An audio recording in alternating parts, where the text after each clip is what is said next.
আগের ভিডিওতে আমরা আলোচনা করেছিলাম এক্স-রে টিউবের ক্যাথোড, ফোকাসিং কাপ এই বিষয়ে। আজকে আমরা আলোচনা করব থার্মোআয়নিক এমিশন। থার্মোআয়নিক এমিশনটা কী, কীভাবে হয়, এই বিষয়ে আজকে আলোচনা করব। তো প্রথমত হচ্ছে what is thermionic emission.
Inside the vacuum tube of an X-ray machine there is a cathode containing a small tungsten wire called filament. তো এক্স-রে মেশিনের ভ্যাকিউমের মধ্যে ক্যাথোড যে থাকে, ক্যাথোডটা কি একটা ফিলামেন্ট দিয়ে তৈরি হয়। তো থার্মোআয়নিক এমিশন যে হয় ওই ফিলামেন্টেই মেনলি ওই থার্মোআয়নিক এমিশনটা হয়।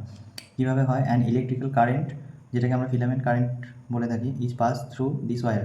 মানে কি, ওই ফিলামেন্টের মধ্যে দিয়ে যখন ইলেকট্রিক্যাল কারেন্ট আমরা পাস করাই তখন এটা কী হয়, হিটিং ইট টু এক্সট্রিমলি হাই টেম্পারেচার। এটা অনেক বেশি টেম্পারেচারে হিট হয়, ইউজুয়ালি 2000 থেকে 2500 ডিগ্রি সেলসিয়াস তাপমাত্রা এটা হিট হয়। তার ফলে কী হয়, thermal energy ওভারকামস the electrostatics force holding outer electrons to the tungsten atom. মানে টাংস্টেন অ্যাটমের বাইরের সেলের যে ইলেকট্রনগুলো রয়েছে সেই ইলেকট্রনগুলোর যে থার্মোস্ট্যাটিক ফোর্স আছে সেটা থেকে ওই ওভারকাম হয়ে যায় বেশি হিট দেওয়ার জন্য। কীভাবে হয়, এই ডায়াগ্রামটা যদি আমরা দেখলে দেখতে পাবো যে এটা কি এই ফিলামেন্ট, এই ফিলামেন্টের মধ্যে দিয়ে যখন এখান থেকে ইলেকট্রিক কারেন্ট পাস করা হবে, এখান থেকে যখন ইলেকট্রিক কারেন্ট পাস করা হবে তখন কী হবে, ইলেকট্রিক কারেন্টের মধ্যে দিয়ে যাওয়ার সময় এর হাই রেজিস্ট্যান্স, কয়েলের মধ্যে হাই রেজিস্ট্যান্স থাকে ফিলামেন্ট কয়েলের মধ্যে। এই জন্য কী হবে, এটা হিট হবে কত, 2K থেকে 2.5K ডিগ্রি সেলসিয়াস, 2 থেকে 2500 ডিগ্রি সেলসিয়াসে এটা হিট হয়। হিট হওয়ার ফলে কী হয়, এর মধ্যে যে এখানে আমরা দেখতে পাবো যে এখানে হিট দেওয়া হয়েছে। হিট দেওয়ার ফলে কী হয়েছে, এই যে অ্যাটমের মধ্যে যে ইলেকট্রনগুলো ছিল সেই ইলেকট্রন, আউটার সেলে যে ইলেকট্রনগুলো ছিল তার ইলেকট্রোস্ট্যাটিক যে ফোর্স থাকে সেখান থেকে বাইরে বেরিয়ে যাচ্ছে। ফলে এটা কী হয়েছে, এর মধ্যে থার্মাল এনার্জি মানে হিট দেওয়ার জন্য এর সারফেস থেকে ইলেকট্রনগুলো বাইরে বেরিয়ে যাচ্ছে, তাই এটাকে বলা হয় থার্মো আয়নিক এমিশন। এটা থার্মো মানে থার্মাল এনার্জি দেওয়া হচ্ছে, তার থেকে ইলেকট্রনগুলো নেগেটিভ আয়ন, তো এখান থেকে বেরিয়ে যাচ্ছে, আয়ন বেরিয়ে যাচ্ছে নেগেটিভ, এই জন্য এটা থার্মো আয়নিক এমিশন।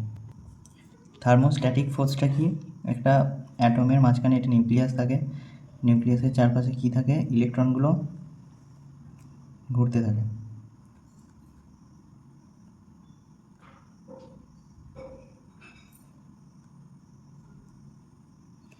এবার কী হয়, ইলেকট্রনগুলো নেগেটিভ আর এখানে প্রোটন থাকে, এটা পজিটিভ। তো নেগেটিভ আর এই পজিটিভ পরস্পরকে আকর্ষণ করার জন্য এখানে আউটার সেলে যে ইলেকট্রনগুলো থাকে এটা চারদিকে ঘুরতে থাকে কিন্তু ছিটকে বেরিয়ে যায় না। এটাই হচ্ছে থার্মোস্ট্যাটিক ফোর্স, এটাকে বলা হচ্ছে সহজ করে বুঝতে গেলে। এবার যখন এর মধ্যে আমরা হিট দেব প্রচুর পরিমাণে তখন কী হয়, এই যে ফোর্সটা থাকে না, বাউন্ডিং যে এনার্জিটা থার্মোস্ট্যাটিক ফোর্সটা, সেটা কী হয়, ওভারকাম হয়ে যাওয়ার ফলে আউটার সেলের যে বাইন্ডিং ইলেকট্রনগুলো ছিল ওগুলো বাইরে ধীরে ধীরে বেরিয়ে যায় এক এক করে সারফেস থেকে। তো যখন ফিলামেন্টের মধ্যে আমরা এই দিক থেকে ইলেকট্রনটা দিচ্ছি তখন এটা প্রচুর পরিমাণে হিট হচ্ছে, হিট হওয়ার ফলে এই ফিলামেন্টের সারফেস থেকে ইলেকট্রনগুলো বাইরে বেরিয়ে যাচ্ছে। এটাই হচ্ছে থার্মো আয়নিক এমিশন। এবার এই থার্মো আয়নিক এমিশনের ফলে কী হয়, থার্মো আয়নিক এমিশনের ফলে এখানে একটা স্পেস চার্জ হয়, স্পেস চার্জ এফেক্ট। তো আমরা যদি স্পেস চার্জ এফেক্ট নিয়ে আলোচনা করি,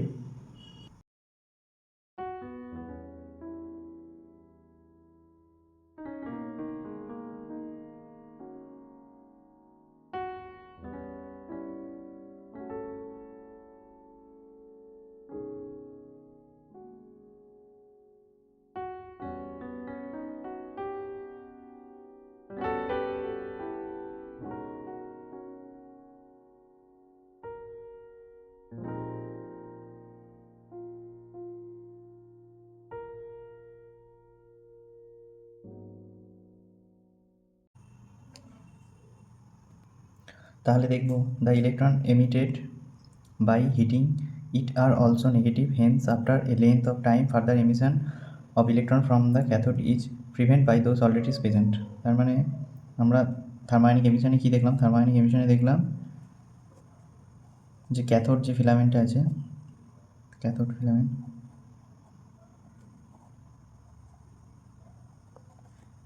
ফিলামেন্টের মধ্যে দিয়ে আমরা এখান থেকে ইলেকট্রিক্যাল কারেন্ট দিলাম,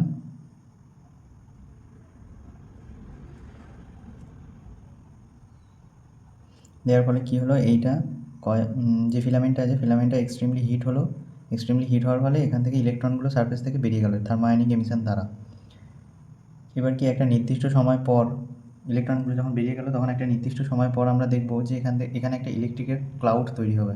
এই ফিলামেন্টের চারদিকে ইলেকট্রিকের একটা ক্লাউড তৈরি হবে। ইলেকট্রিকের ক্লাউড তৈরি হওয়ার ফলে কী হবে, এটিও নেগেটিভলি চার্জ, আর এর মধ্যে সারফেস থেকে যে ইলেকট্রনগুলো বের হবে সেটাও নেগেটিভলি চার্জ। তার জন্য কী হবে, একটা নির্দিষ্ট সময় পর এখানে যখন ইলেকট্রনের মাত্রাটা বেড়ে যাবে, একটা ক্লাউডের মতো সৃষ্টি তৈরি হবে, তখন এই সারফেস থেকে আর ইলেকট্রন বাইরে বেরোবে না। এই যে প্রসেসটা, এটাকেই বলা হচ্ছে স্পেস চার্জ এফেক্ট। এই স্পেসে অনেকগুলো ইলেকট্রন থাকার ফলে যে নেগেটিভ চার্জ এই ফিলামেন্টের চারিদিকে তৈরি হয়েছে, সেই চার্জের জন্য এই সারফেস থেকে আর ইলেকট্রন, আমি এখান থেকে ইলেকট্রিক কারেন্ট দেওয়ার পরেও, এটা হিট হওয়ার পরেও এখান থেকে আর কোনো ইলেকট্রন বাইরে বেরোবে না। এই যে প্রক্রিয়া আছে এটাকেই বলা হচ্ছে স্পেস চার্জ এফেক্ট। তাহলে ক্যাথোডের চারপাশে মানে থার্মোআয়নিক এমিশনের দ্বারা ইলেকট্রনগুলো বাইরে বের হলো, কিন্তু এই ইলেকট্রনগুলো যদি না আমরা অ্যানোডের দিকে পৌঁছাতে পারি তাহলে এক্স রে তৈরি হবে না। তাহলে ইলেকট্রনগুলো অ্যানোডের দিকে কীভাবে পৌঁছাবে, তার জন্য ক্যাথোড আর অ্যানোডের মধ্যে মিনিমাম একটা ভোল্টেজের দরকার হয়। এখানে যদি অ্যানোড থাকে তাহলে এই ক্যাথোড আর এই অ্যানোড, এই দুটোর মাঝখানে একটা মিনিমাম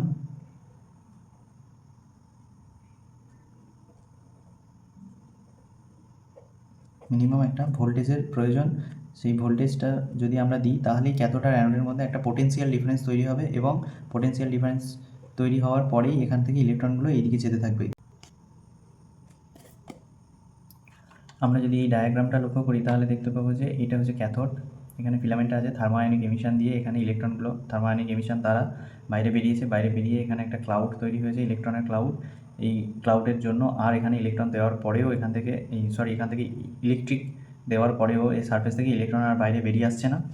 তো এটাকে আমরা স্পেস চার্জ এফেক্ট বলছিলাম। এবার এখান থেকে ইলেকট্রনগুলো ক্যাথোডের দিকে যেতে গেলে কী করতে হবে, এখানে পাওয়ার সাপ্লাই দিতে হবে। তার মানে ক্যাথোড আর অ্যানোডের মধ্যে পোটেনশিয়াল ডিফারেন্সকে বাড়াতে হবে, একটা নির্দিষ্ট ভোল্টেজ দিতে হবে। দেওয়ার ফলে কী হবে, এখান থেকে ইলেকট্রনগুলো ধীরে ধীরে ক্যাথোডের দিকে আসতে থাকবে। তারপরে ক্যাথোডে গিয়ে ইলেকট্রনগুলো যখন ইন্টারাকশান হবে, আঘাত করবে, তখন এখান থেকে আমরা এক্স রে পাবো। আজকে আলোচনা আমরা এখানেই শেষ করলাম। পরবর্তী ভিডিওতে আমরা স্যাচুরেশন ভোল্টেজ নিয়ে আলোচনা করব। Thank you.